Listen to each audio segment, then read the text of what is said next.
তিন মাছের গল্প। একদিন একটি পুকুরে তিনটি মাছ বাস করত। তারা ভাল বন্ধু ছিল, কিন্তু তাদের স্বভাব ছিল খুবই ভিন্ন। প্রথম মাছটি ছিল খুব জানি এবং সবসময় বিবেচনা করে কাজ করত। দ্বিতীয় মাছটি কিছুটা জমানি ছিল, কিন্তু সবসময় তাড়াহুড়ো করে কাজ করত। তৃতীয় মাছটি অলস এবং বোকা ছিল, কখনোই তার বুদ্ধি ব্যবহার করত না।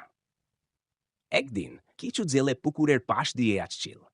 তারা পুকুরে অনেক মাছ দেখল এবং একে অপরকে বলল, এই পুকুরে অনেক মাছ আছে, চল আমরা কাল এসে এগুলো ধরে ফেলি। তিনটি মাছ এটি শুনল। প্রথম মাছটি বলল, আমাদের এখনই এই পুকুর ছেড়ে চলে যাওয়া উচিত। দ্বিতীয় মাছটি বলল, আমার মনে হয় না আমরা এত তাড়াহুড়ো করতে হবে।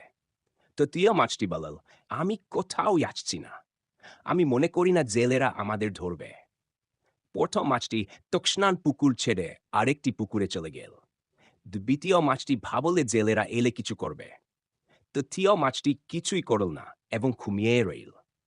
পরের দিন জেলেরা এসে তাদের জাল ফেলল, অনেক মাছ ধরল।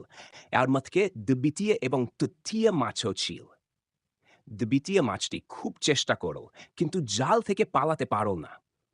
তৃতীয় মাছটি কিছুই করল না এবং ধরা পড়ল। এইভাবে জানি মাছ তার বুদ্ধি দিয়ে পালিয়ে গেল, আর অন্য দুটি মাছ ধরা পড়ল।